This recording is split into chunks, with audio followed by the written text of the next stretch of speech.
Et pour nous aussi, on va prendre le temps ensemble pour étudier la parole de Dieu. On va continuer ce matin notre étude du livre des Actes des Apôtres. Et j'aimerais vous inviter à ouvrir vos Bibles avec moi et vous inviter à tourner dans Actes au chapitre 10. Et ce matin, on va lire ensemble les versets 34 à 48. Mais juste avant de faire la lecture du passage, je voulais mentionner que vous vous souvenez, il y a 2 semaines, on a présenté 5 personnes qui avaient fait la demande pour devenir membres.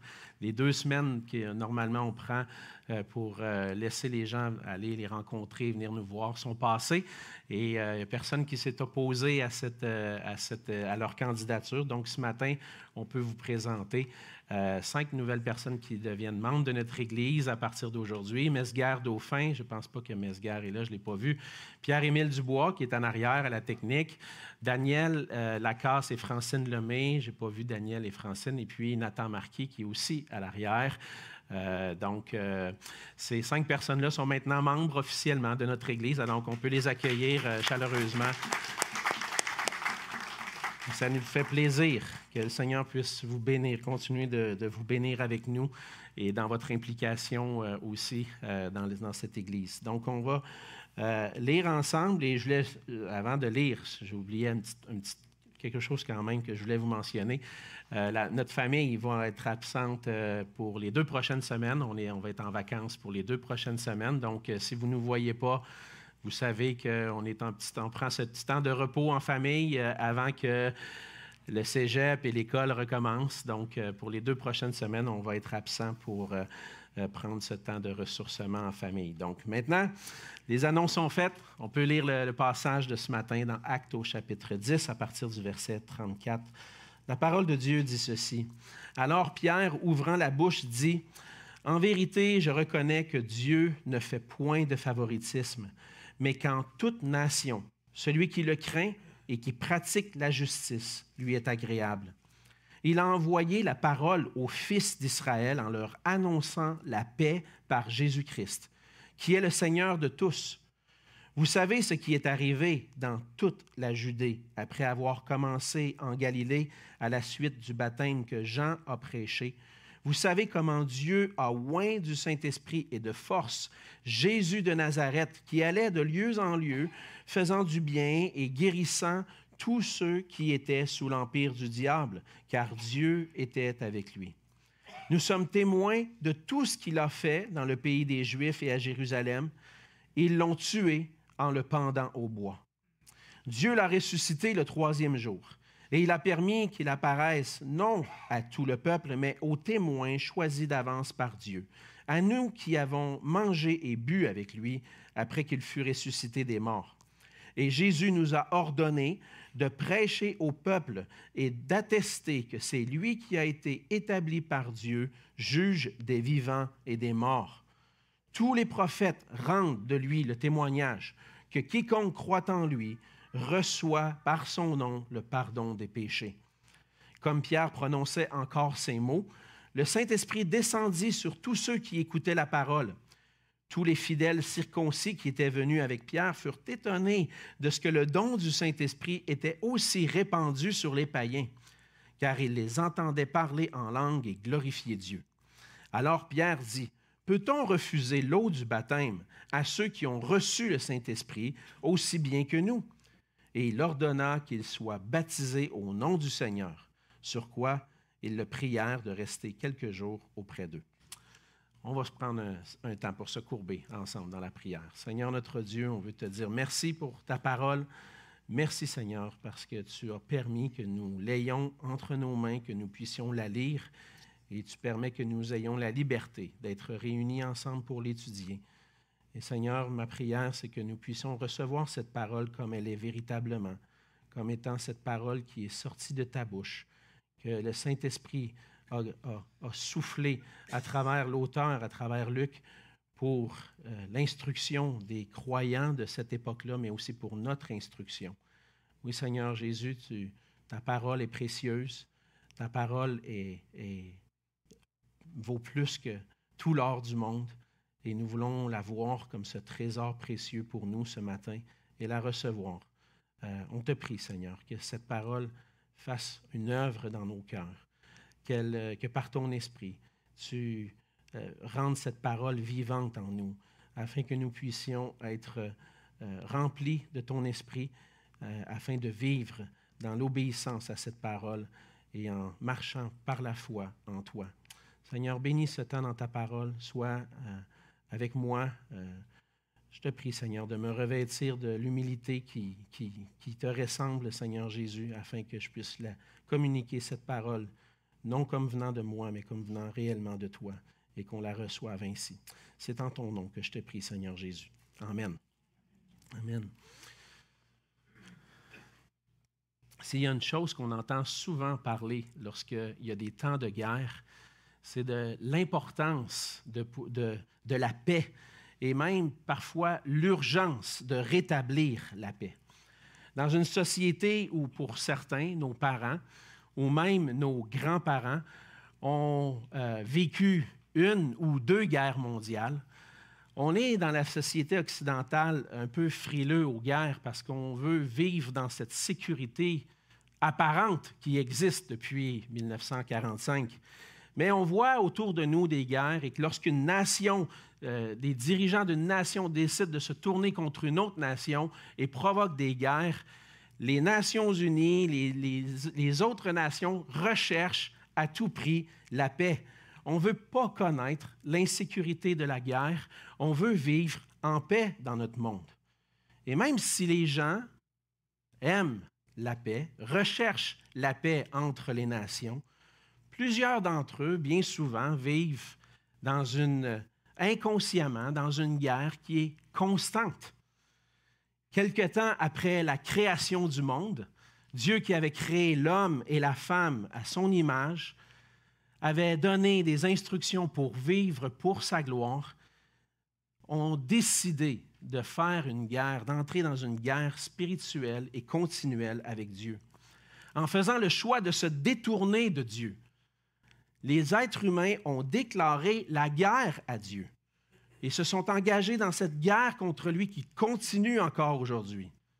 Mais par sa grâce, Dieu veut rétablir la paix entre lui et sa création, entre lui et les hommes, et c'est pour cela qu'il a envoyé Jésus-Christ, son Fils, pour mettre fin à cette guerre spirituelle et enlever cette séparation qu'il y a entre Dieu et les hommes.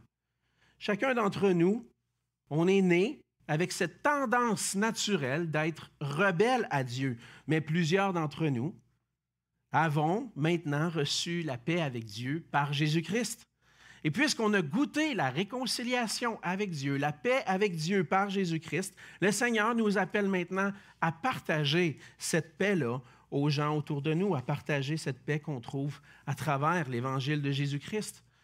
Mais il arrive parfois qu'on mette en oubli, comme chrétiens, qu'on mette en oubli et qu'on ne cherche pas à communiquer l'Évangile de paix pour que d'autres puissent trouver cette réconciliation avec Dieu.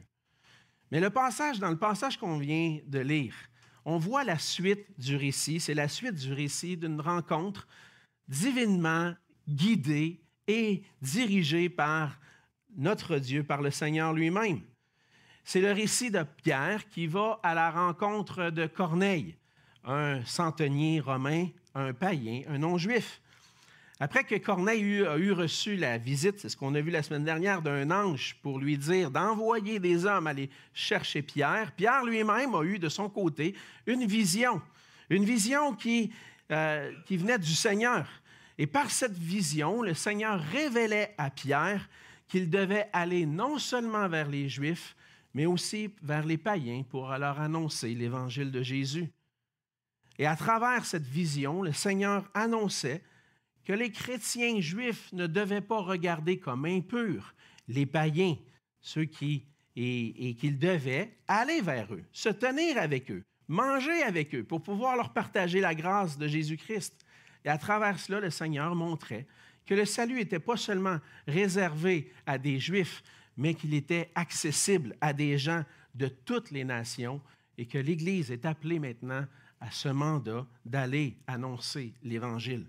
Ce matin, en plus de nous rappeler cette vérité-là, que le Seigneur veut qu'on aille dans toutes les nations, on va plonger ensemble au cœur du message de l'Évangile que Pierre a partagé à Corneille et aux gens qui étaient réunis avec lui cette journée-là. Puis en étudiant ce texte, le passage qu'on vient de lire, on va voir ensemble les éléments essentiels du message de la grâce que l'on doit communiquer aux gens qui nous entourent.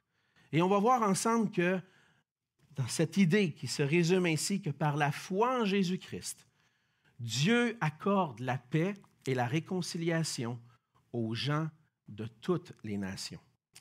On commence le passage avec les 2 premiers versets où Pierre commence en ouvrant la bouche et on a vu la semaine dernière que Corneille avait fait envoyer Pierre et envoyer des hommes chercher Pierre et Pierre est venu. Et là, ça s'est terminé au verset 33 où Corneille va dire « Maintenant, donc, nous sommes tous devant Dieu pour entendre tout ce que le Seigneur t'a ordonné de nous dire. » Et donc, on est en présence d'un groupe de personnes qui ont soif, qui veulent entendre, qui sont là, puis ils disent, un ange m'est apparu, puis il t'a envoyé chercher, fait que dis-nous là maintenant, on veut entendre ce que tu as à dire.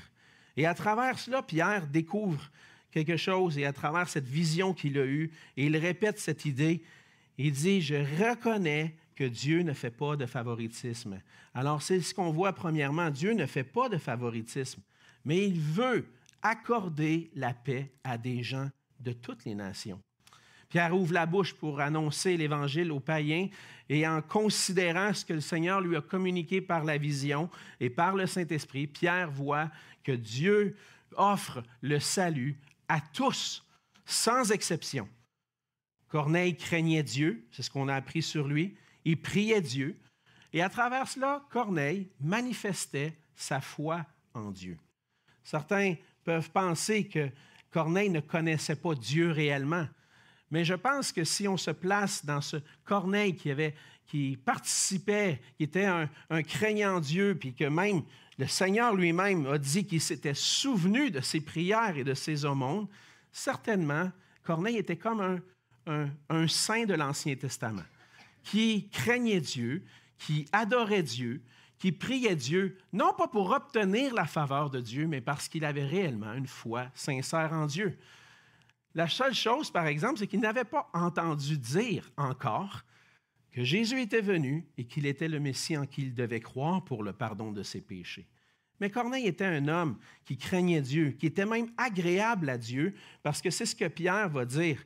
Et il dit au verset 35, « Qu'en toute nation, celui qui le craint et qui pratique la justice lui est agréable. » En d'autres mots, on peut dire celui qui craint Dieu, celui qui a une foi en Dieu, dans le Dieu véritable, est en quelque sorte agréable à Dieu parce qu'il a placé sa foi en lui. Si, dans un sens, Pierre dit celui qui craint Dieu et qui manifeste sa foi en pratiquant ce que Dieu demande est agréable à Dieu. Hébreux 11.6 nous dit que, or, sans la foi, il est impossible de lui être agréable. Car il faut que celui qui s'approche de Dieu croit que Dieu existe et qu'il est le rémunérateur de ceux qui le cherchent. Corneille était un homme agréable à Dieu parce qu'il avait placé sa foi en Dieu. Il craignait Dieu et il manifestait sa foi à travers une obéissance. Maintenant, il était rendu dans un nouveau moment, un moment marquant de l'histoire du salut, où il devait entendre parler de Jésus-Christ. Et c'est pour ça que Dieu dirige Pierre pour aller vers lui. Par ses prières, par ses aumônes, Corneille pratiquait la justice et montrait qu'il avait cette foi en Dieu. Maintenant, ce que Pierre apprend, c'est que Dieu ne fait pas de favoritisme à travers ça, mais qu'il offre le salut en Jésus-Christ, non seulement aux Juifs, mais à tous. Pierre constate ça. Il fait ce constat-là. Et comme on l'a vu, le Seigneur avait préparé le cœur de Corneille en préparant son cœur pour avoir la foi, pour craindre Dieu, et Pierre va pour lui annoncer. Et en tout lieu, il y a des gens qui cherchent Dieu réellement et qui ont besoin d'entendre l'Évangile.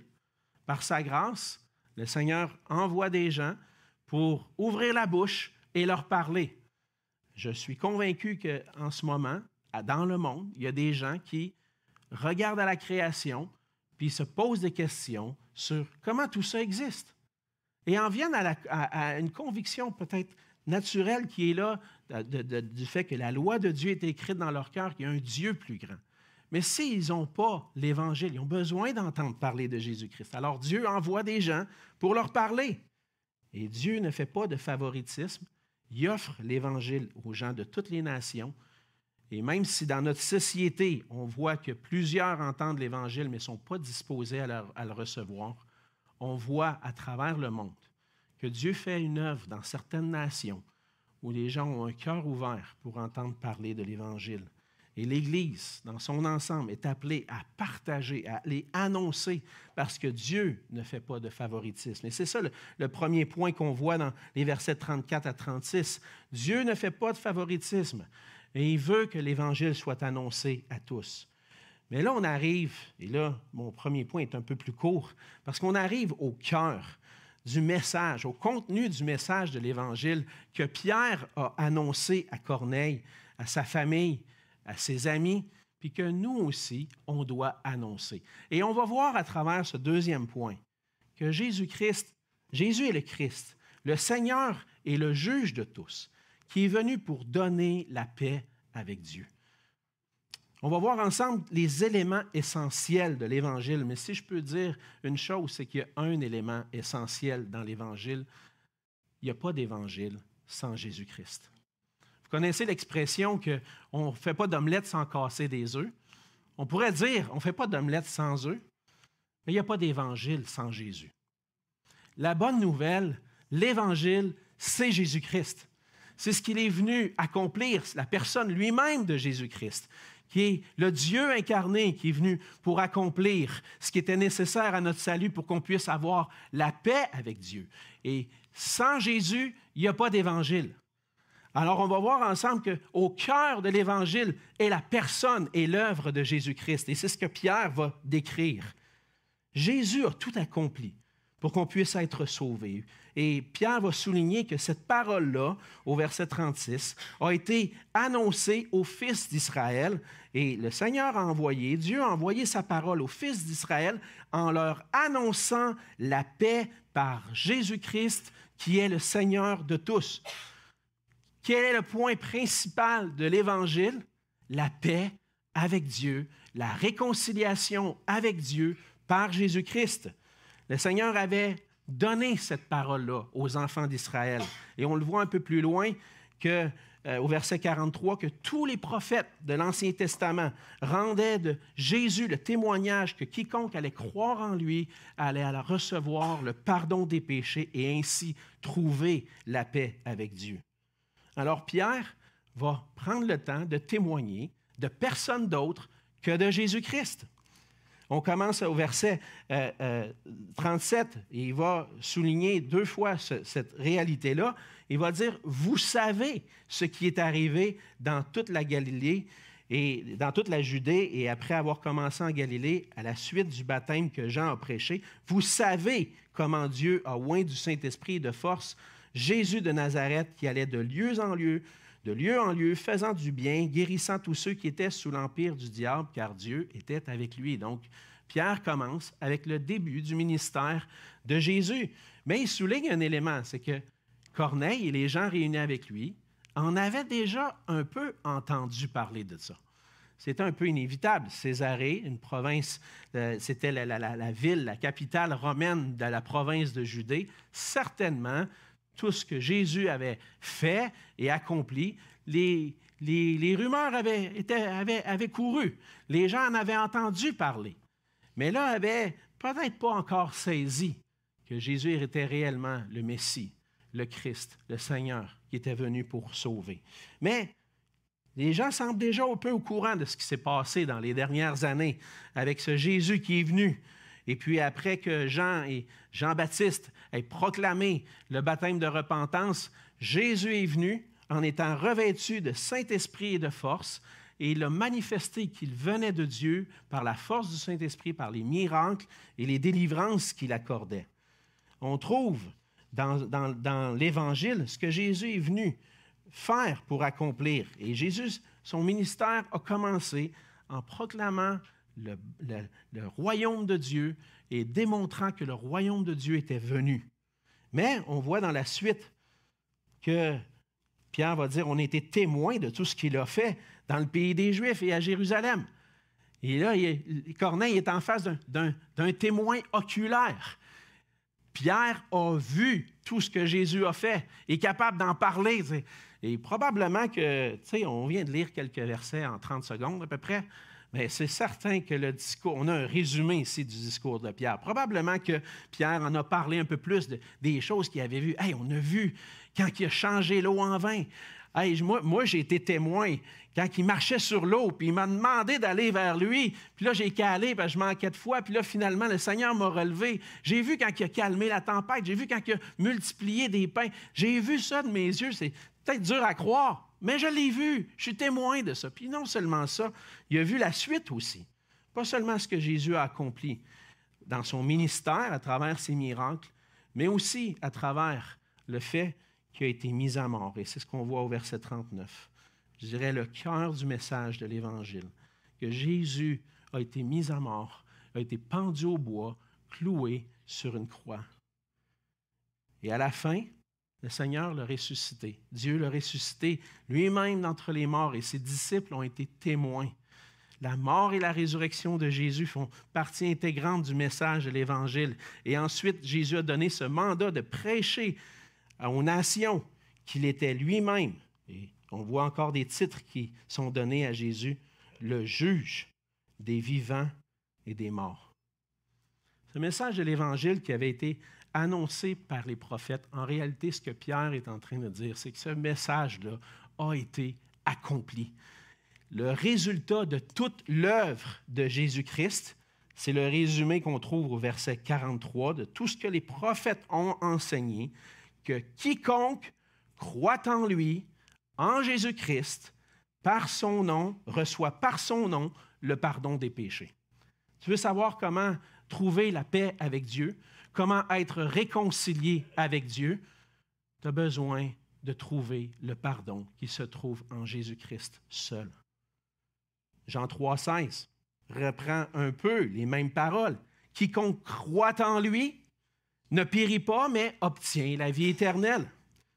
Et pour Pierre, quiconque, le quiconque qui est souligné ici, quiconque croit en lui, implique maintenant tous ceux qui croient en lui, pas seulement des Juifs, mais des gens de toute nation. Quiconque croit en lui reçoit le pardon des péchés, ne périt pas, reçoit la vie éternelle. Et c'est ce qui poussait l'apôtre Paul à dire dans Romains 1, versets 16 et 17, « Car je n'ai point honte de l'Évangile. C'est la puissance de Dieu pour le salut de quiconque croit, du Juif premièrement, puis du Grec, du Juif et du païen. Parce qu'en lui est révélée la justice de Dieu par la foi et pour la foi, selon qu'il est écrit, le juste vivra par la foi. Quiconque croit en lui, quiconque place une pleine confiance en Jésus-Christ, quiconque reçoit Jésus-Christ par la foi, reçoit la paix avec Dieu, la réconciliation. Et le message concernant Jésus-Christ que Pierre a annoncé à Corneille et à tous les gens qui étaient réunis, c'est le message que l'Église de Jésus-Christ doit continuer d'annoncer encore aujourd'hui. Par Jésus-Christ, on a le pardon des péchés et la paix avec Dieu. Quand quelqu'un te demande ce qu'il doit faire pour être sauvé, on a vu ça des fois dans les évangiles, dans les récits. Qu'est-ce qu'il faut que je fasse pour être sauvé? Qu'en ferons-nous quand Pierre prêche au jour de la Pentecôte? Qu'est-ce que je dois faire? Il faut que tu... Va pas lui dire « Ah, il faut que tu crois en Dieu. » Ou encore « Il faut que tu ailles à l'Église. » Il faut que tu adores Dieu. Il faut que tu serves Dieu. La personne ne doit pas seulement avoir des notions de dire qu'est-ce que je dois faire, croire en Dieu, faire des bonnes œuvres qui vont plaire à Dieu. Je vais aller à l'Église, je vais prier, je vais servir les gens. Ce n'est pas suffisant. On doit parler de Jésus-Christ. On doit parler de l'Évangile de Jésus-Christ. Parce que la personne qui est venu pour nous sauver, pour nous donner le pardon de nos péchés, c'est Jésus-Christ. Alors, oublie pas que si tu ne fais pas d'omelette sans œufs, tu ne peux pas parler de l'Évangile sans Jésus-Christ. Quelqu'un te demande « Comment puis-je être sauvé? » Parle-lui de Jésus, s'il te plaît. Puis n'oublie pas d'en parler. Parce que si tu l'oublies, tu as manqué le but. Le plan de Dieu, du salut des hommes, s'est révélé et s'est réalisé en Jésus-Christ seul. Et maintenant, qu'est-ce qu'il faut faire? La personne dit, je veux entendre parler de l'Évangile. Bien, parle-lui de ce que Jésus est venu accomplir, la justice à la croix. Jésus-Christ, ce qui m'a frappé, particulièrement dans le passage de ce matin, c'est que Pierre va dire, Jésus nous a ordonné au peuple et d'attester au verset 42 que c'est lui qui a été établi par Dieu, juge des vivants et des morts. Jésus-Christ est le juge. À la fin des temps, lorsque le Seigneur Jésus va revenir pour rétablir son royaume, pour réaliser toutes choses et accomplir ce qui n'a pas encore été accompli, tous, ceux qui auront cru et ceux qui n'auront pas cru, les vivants et les morts, vont être placés devant le juge, Jésus-Christ.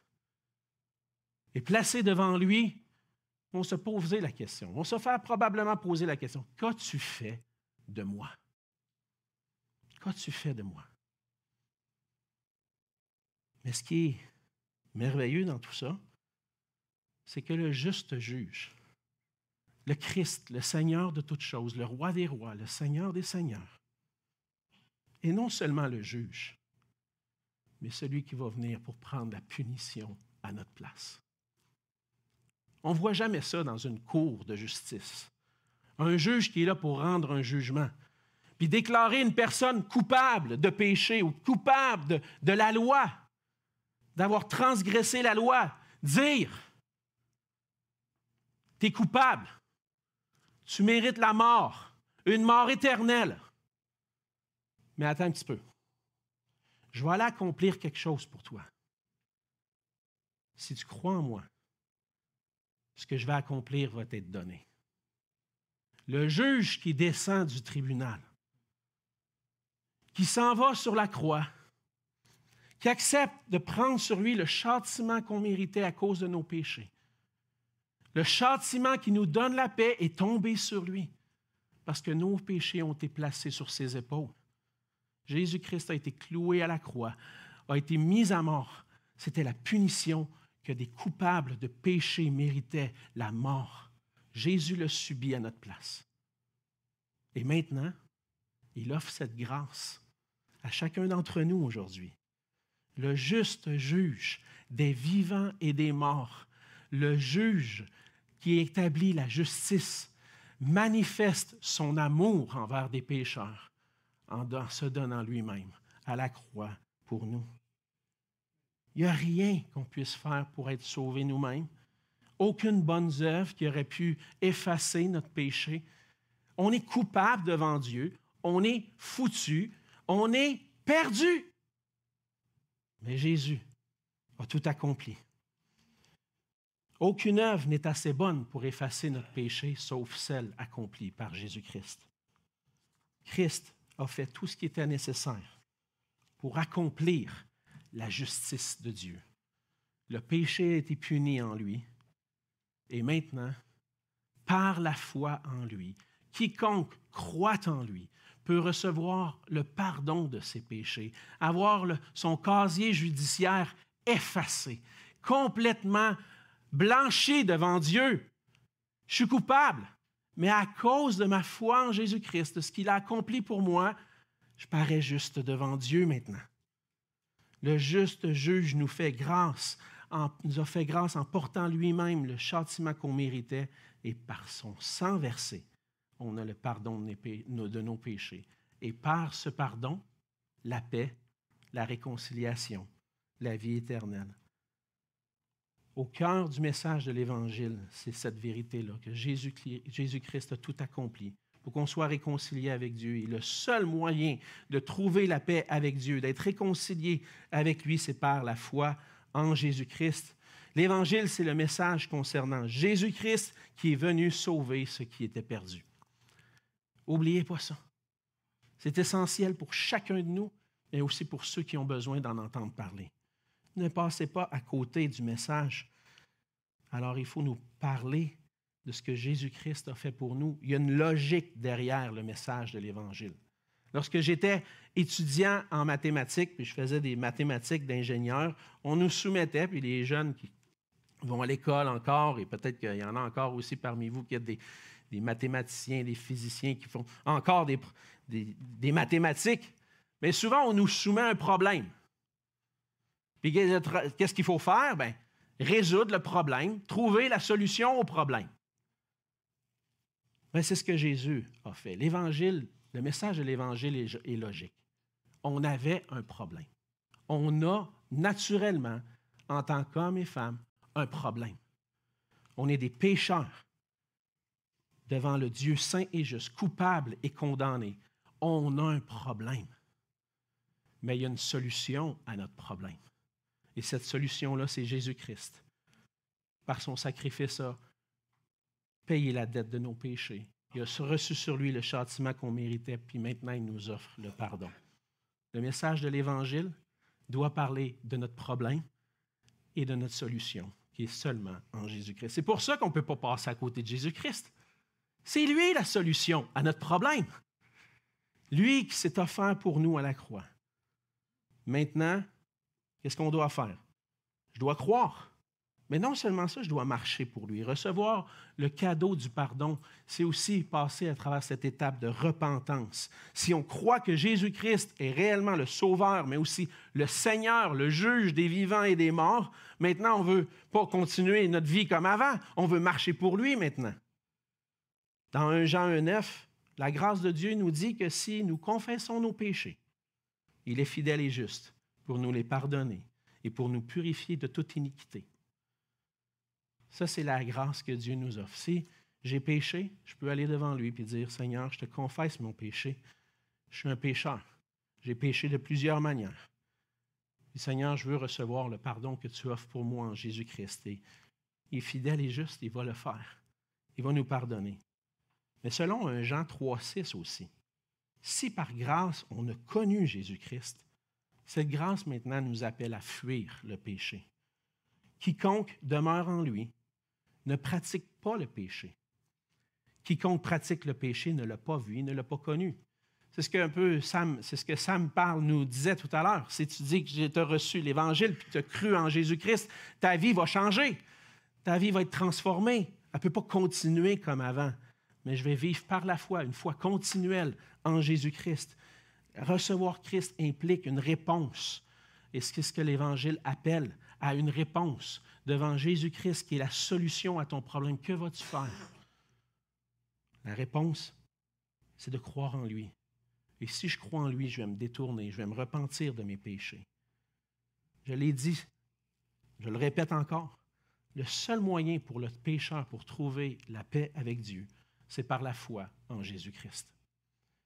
Et sans la foi, on l'a lu tout à l'heure, il est impossible de lui être agréable. C'est le message de l'Évangile que Pierre a prêché, puis il n'avait même pas encore fini de prêcher qu'il s'est passé quelque chose d'extraordinaire. Au verset 44, on lit que comme Pierre prononçait encore ces mots, je suis en train d'imaginer Pierre en train d'enseigner, de parler de Jésus, puis hey, si tu crois en lui, tu vas avoir le pardon de tes péchés, puis là, tout d'un coup, il y a quelque chose qui se passe d'extraordinaire. Dieu est à l'œuvre à travers son esprit, et tout d'un coup, le Saint-Esprit descend sur ceux qui écoutaient la parole. Les gens qui cherchaient Dieu, qui cherchaient à connaître Dieu, ont connu sa grâce en Jésus-Christ. Et je pense que si le Saint-Esprit est descendu, c'est pour faire cette œuvre dans les cœurs, pour qu'ils puissent croire en lui. On va le voir dans la suite. Quiconque croit en lui reçoit par lui le pardon des péchés. Et donc, le Saint-Esprit est venu. Le Saint-Esprit est venu, puis le Seigneur a accordé son esprit.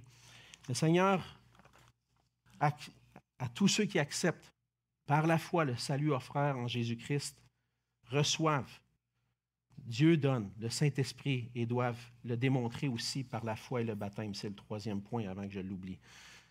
Pendant que Pierre parlait, le Saint-Esprit est descendu et là, ils ont tous été baptisés du Saint-Esprit. Puis c'était évident, parce qu'on le voit dans la suite, que les fidèles circoncis, au verset 45, tous les fidèles circoncis qui étaient venus avec Pierre furent étonnés. Et là, on peut comprendre que Pierre avait, on l'a lu auparavant, mais Pierre avait amené avec lui des chrétiens juifs. Eux ne s'attendaient probablement pas à ce qui s'est passé, mais ils ont été étonnés. Puis à travers ça, on a vu que le Saint-Esprit a été donné aussi aux païens. Comment ils ont vu ça? Bien, ils ont vu, ils ont été témoins, je vais le dire comme ça, de ce que les commentateurs appellent ça, la Pentecôte païenne.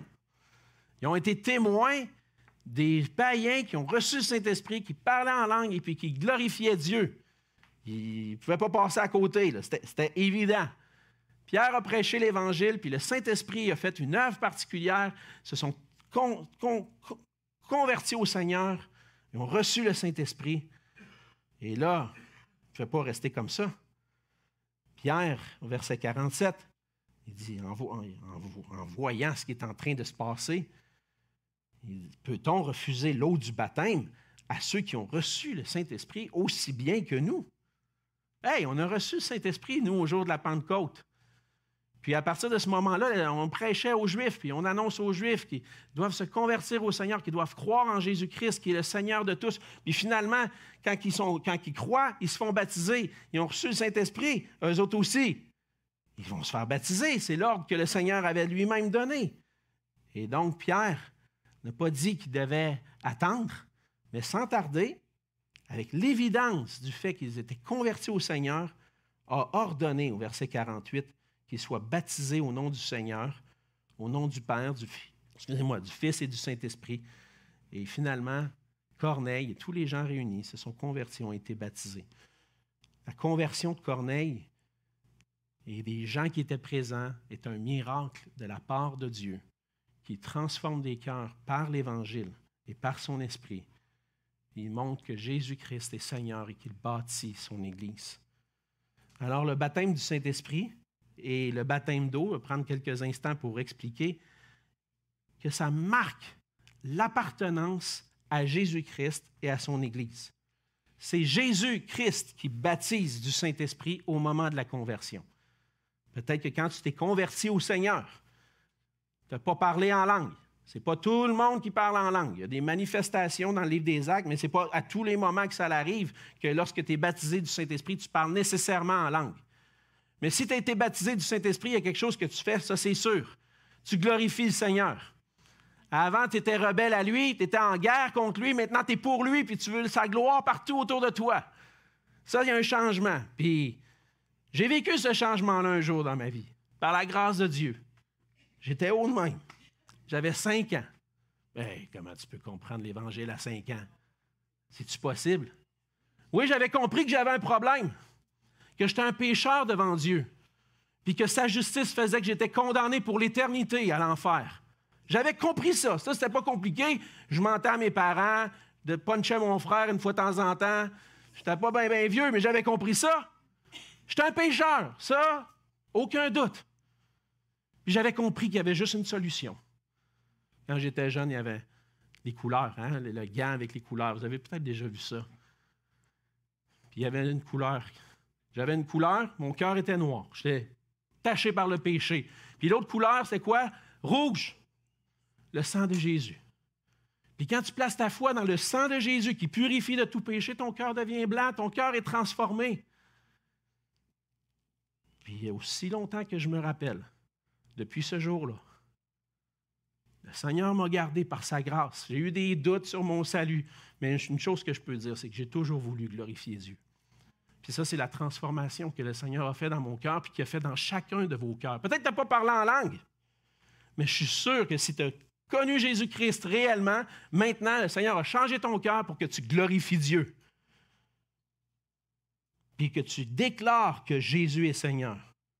C'est le Saint-Esprit qui nous donne la foi en Jésus-Christ. J'ai fait une parenthèse, là je reviens dans mes notes. 1 Corinthiens 12, verset 3. C'est pourquoi je vous déclare que personne, s'il parle par l'Esprit de Dieu, ne dit « Jésus est anathème »,« Jésus est maudit ». Si tu parles par l'Esprit de Dieu, jamais tu vas dire ça. Et que personne ne peut dire sincèrement, avec foi, « Jésus est le Seigneur », si ce n'est par le Saint-Esprit. Qui me permet de déclarer aujourd'hui « Jésus est Seigneur », puis de le croire, puis de le vivre? C'est le Saint-Esprit de Dieu. Ça prend l'œuvre de l'Esprit de Dieu dans nos vies.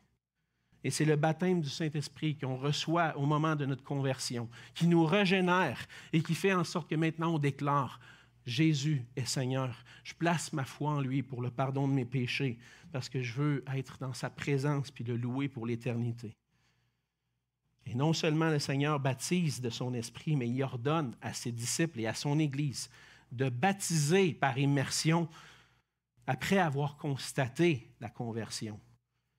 Le Seigneur a donné cette responsabilité-là à son Église en donnant le mandat de baptiser par l'immersion dans l'eau une personne qui déclare sa foi en Jésus-Christ. Pierre l'a fait sans tarder. Et il y a certaines églises aujourd'hui qui, je pourrais dire, je ne suis pas entièrement d'accord avec eux, mais je ne les condamne pas non plus, qui vont faire en sorte que viens à Jésus, viens en avant, puis on va te baptiser. Nous, on ne fait pas ça comme ça. Je vais vous dire pourquoi.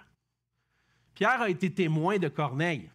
Il a été témoin de l'œuvre du Saint-Esprit dans leur vie. Et en voyant l'œuvre du Saint-Esprit, il a dit, hey, eux autres, c'est sûr, ils glorifient Dieu, ils parlent ils ont reçu le Saint-Esprit. On va les baptiser. Ils ont reçu le Saint-Esprit comme nous. Mais des fois, on prend le temps un peu de discuter avec les gens pour savoir est-ce qu'ils ont réellement saisi l'Évangile. Ou est-ce qu'ils viennent au baptême parce que, tous les jeunes dans mon église se font baptiser. Je vais y aller moi aussi, je vais me faire baptiser. C'est cool d'être baptisé. Moi, je veux faire partie de cette gang-là. Je vais aller me faire baptiser moi aussi. Non, c'est pas pour ça qu'on se fait baptiser. On se fait baptiser pour déclarer notre foi en Jésus-Christ qui nous accorde la paix avec Dieu, le pardon de nos péchés. C'est pour ça. Et donc, lorsqu'on prend un peu de temps pour baptiser, puis vous savez, on vous l'annonce, on a des rencontres et tout ça, c'est pour s'assurer que les gens ont réellement saisi l'Évangile de Jésus-Christ, au moins qu'ils l'ont compris, puis qu'ils déclarent clairement que Jésus est Seigneur. Et sur la profession de leur foi, qui est visiblement l'œuvre du Saint-Esprit, on va les baptiser sans problème. Mais j'aime mieux prendre le temps pour m'assurer que chacun a compris, pour lui-même, son salut. Et donc, on prend le temps qu'il faut, mais cette personne-là manifeste par le baptême qu'elle est maintenant un enfant de Dieu. Donc, par le baptême du Saint-Esprit, qui est une œuvre intérieure, on voit l'œuvre de conversion, et le baptême d'eau est une œuvre extérieure qui manifeste publiquement la foi. On a vu ensemble ce matin que par la foi en Jésus-Christ, Dieu accorde la paix et la réconciliation aux gens de toutes les nations. Parce que Dieu ne fait pas de favoritisme, mais il veut accorder la paix à des gens de partout. Jésus est le Christ, le Seigneur, le juge de tous, qui a tout accompli pour apporter la paix avec Dieu. Et ceux qui acceptent par la foi le salut offert en Jésus-Christ reçoivent le pardon des péchés. Et par là, on voit que le Seigneur sauve encore aujourd'hui. Mais où en êtes-vous, vous, personnellement, dans votre relation avec Jésus-Christ? Peut-être que vous l'avez tellement entendu parler que vous étiez un peu perdu dans tout ça. J'espère que le message de ce matin a pu clarifier les choses. De comprendre que c'est Jésus-Christ notre solution. Que faites-vous de lui maintenant, qu'il est votre solution? L'avez-vous reçu ou est-ce que vous continuez de le rejeter? Si vous ne l'avez pas encore reçu, je suis convaincu que le Seigneur peut faire cette œuvre en vous aujourd'hui, d'être convaincu que Jésus est la solution à votre problème. Et si vous entendez la voix du Seigneur ce matin, allez à lui. Croyez en lui. Placez votre pleine confiance en Jésus-Christ pour le pardon de vos péchés. Vous allez être sauvés. Ça, c'est certain. Quiconque croit en lui reçoit par son nom le pardon des péchés. C'est la grâce que Dieu vous offre ce matin. Et si vous avez déjà reçu le Seigneur Jésus comme votre Sauveur, votre Seigneur, maintenant, comme Pierre, priez que le Seigneur vous dirige vers des personnes qui ont un cœur ouvert. Je l'ai répété souvent ces dernières semaines, mais j'espère que ça commence à faire partie de vos prières, ça fait partie des miennes. Seigneur, dirige-moi vers quelqu'un qui a un cœur ouvert, à qui je vais pouvoir lui parler de toi, Seigneur Jésus. Puis quand on est tellement le cœur rempli, on veut le partager. Priez que le Seigneur vous équipe à partager l'Évangile avec foi. Puis croyez que le Seigneur peut faire des grandes choses. Le Seigneur a conduit Corneille, a conduit Pierre, et le Seigneur a accompli des grandes choses. Croyez que Dieu veut encore accomplir des grandes choses. L'Église de Jésus-Christ doit s'attendre à de grandes choses de la part du Seigneur, mais pour ça, elle doit obéir. On doit obéir, et alors qu'on va prendre ensemble le repas du Seigneur, je prie que ce soit un moment propice pour qu'on puisse reconsacrer nos cœurs au Seigneur, venir devant lui, puis s'il y a quelques péchés dans nos vies qui n'ont pas encore été confessés au Seigneur, qu'on puisse le confesser à ce moment-là, en réalisant la grâce qu'on reçoit en lui. Si nous confessons nos péchés, il est fidèle et juste pour nous pardonner de tous nos péchés, de toute iniquité. Et si ce moment-là est un moment propice pour toi, réengage-toi envers le Seigneur, que son esprit puisse faire une puissance, une œuvre puissante en nous pour nous rappeler son œuvre, mais qu'on passe aussi à l'obéissance. Pour que par sa grâce, puis par l'œuvre de l'Esprit de Dieu, on soit une Église qui continue d'être émerveillée par l'Évangile, émerveillée par la grâce de Jésus-Christ et qu'on soit utile à sa mission. Prions. Seigneur notre Dieu, merci pour ta grâce envers nous. Merci pour ce message que Pierre a apporté à Corneille, qui clarifie pour moi-même et pour plusieurs ce que tu es réellement venu accomplir. Tu es venu accomplir notre justice en mourant sur la croix. Et tu es ressuscité d'entre les morts, Seigneur Jésus. Nous croyons que tu es vivant, que tu as été élevé au ciel et que tu es maintenant le Seigneur de tous, celui qui juge les vivants et les morts. Et reconnaissant qui tu es, Seigneur, on veut fléchir les genoux devant toi, humblement, et te dire merci, Seigneur. Merci pour ton salut si merveilleux. Merci pour ta grâce envers nous. Merci d'être fidèle et juste pour nous pardonner lorsqu'on confesse nos manquements encore aujourd'hui. Et merci, Seigneur, de nous utiliser, nous qui sommes bien imparfaits, pour partager cette grâce. Et c'est ma prière, Seigneur, que tu puisses faire de cette Église, de l'Église de l'Espoir de Saint-Hubert, un flambeau qui brille pour toi dans le monde, qui brille pour faire connaître ton amour et ta grâce en Jésus-Christ. Bénis ce temps alors qu'on va prendre le repas du Seigneur. Bénis ce temps avec toi, Seigneur, et que ton nom soit glorifié. C'est en ton nom qu'on prie. Amen.